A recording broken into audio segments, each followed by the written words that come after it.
Esquecendo eles que eu adoro a minha pele negra e o meu cabelo rústico. Eu até acho o cabelo de negro mais educado que o cabelo de branco, porque o cabelo de preto, onde põe fica, é obediente, e o cabelo de branco é só dar um movimento na cabeça e ele já sai do lugar, é indisciplinado. Se é que existe reencarnações, eu quero voltar sempre preta. O branco é que diz que é superior. Mas que superioridade apresenta o branco? Se o negro bebe pinga, o branco bebe. A enfermidade que atinge o preto atinge o branco. Se o branco sente fome, o negro também. A natureza não seleciona ninguém. Salve galera do bem, eu sou Gisele Silva Rumin e como vocês perceberam, nós vamos iniciar o repertório desse mês de um modo um pouco diferente. Nós abrimos com uma frase escrita da escritora que nós vamos abordar hoje, Carolina Maria de Jesus. E nós não vamos recomendar uma única obra dela, nós vamos nos ater a falar dela e a sugestão para conhecer um pouco mais do estilo de escrita ou quem ela é, fica aí a sugestão de se ler o Diário de Bitita e o Quarto de Despejo, as duas obras mais importantes da Carolina. Você conhece? Você gosta? Você já leu algo dela? Se não, ou se quer relembrar, vem aqui comigo. A Carolina Maria de Jesus era uma mulher preta que nasceu no dia 14 de março de 1914 em Sacramento, Minas Gerais, e faleceu no dia 13 de fevereiro de 1977. Filha de uma lavadeira, não conheceu o pai e tinha mais 7 irmãos. E por razões óbvias, eu acho que vocês já perceberam, a família da Carolina passou muita necessidade, eles eram muito pobres. A Carolina ela só frequentou a escola porque uma das clientes da mãe se compadeceu e quis custear os estudos. Mas ela só conseguiu fazer o primeiro e o segundo ano daquilo que nós chamaríamos de ensino fundamental. Porque como era uma família de poucas condições, obviamente todo mundo tinha que trabalhar.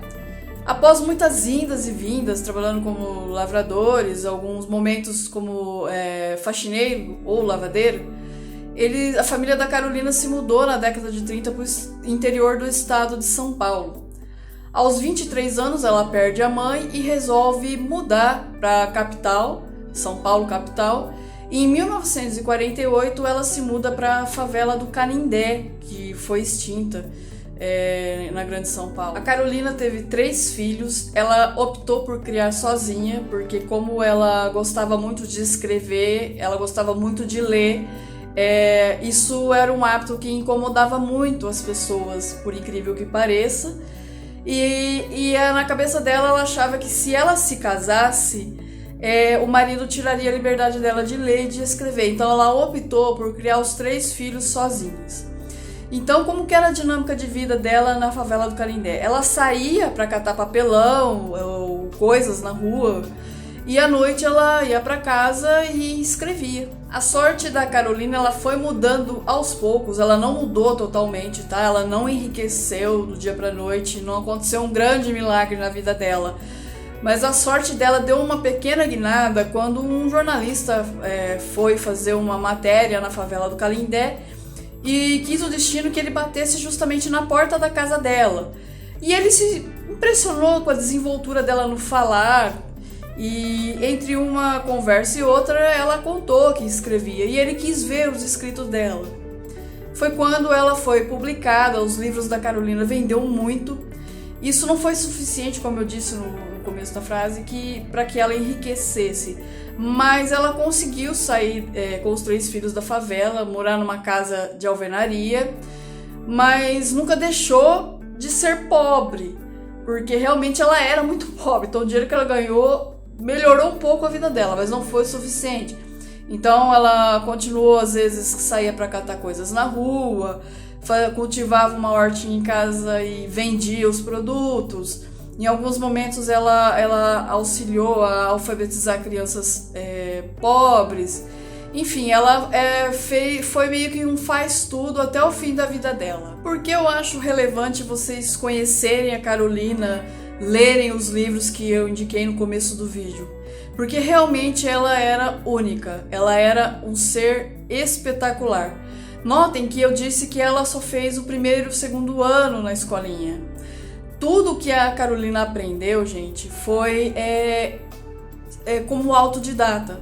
Então, por exemplo, há um episódio narrado na vida dela, num desses livros, em que ao trabalhar na casa de uma pessoa bem situada na vida como doméstica, ele percebeu que ela gostava de ler.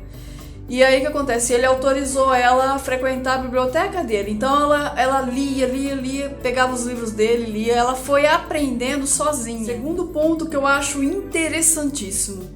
A Lei Áurea, a abolição da escravatura no Brasil, ela aconteceu com o decreto da Princesa Isabel em 1888. A Carolina nasceu em 1914 e é uma mulher preta. Então eu quero que vocês entendam o seguinte, ela conviveu com pessoas que foram alforriadas, ela conviveu com pessoas que tiveram a liberdade dada ali pelo decreto da Princesa Isabel. Inclusive, se eu não me engano, o avô dela era com quem ela conviveu, e tem alguns relatos de conversa entre eles, ele era um ex-escravizado. E ela pegou bem essa efervescência da sociedade após esse período.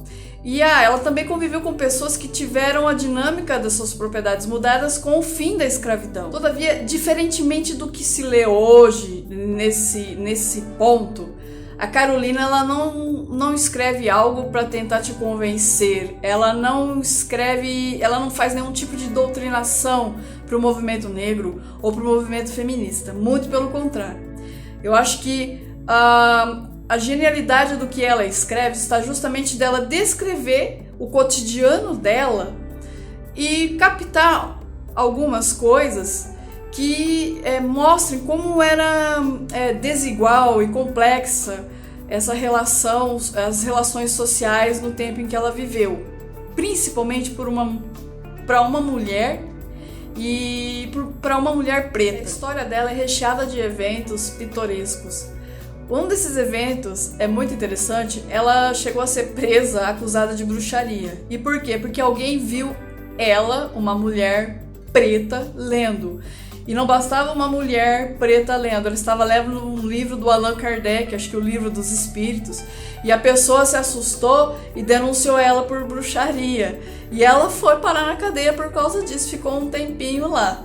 Depois saiu. Um outro ponto que é interessantíssimo nos livros dela é a exemplificação do que vem a ser racismo estrutural. Racismo estrutural, na prática, o que é? Bom, é quando uma sociedade ela tem tão entranhada no seu modo de pensar, no seu modo de agir, sobre a inferiorização, no caso brasileiro, da cor de pele preta, que tudo ao redor se movimenta nesse sentido.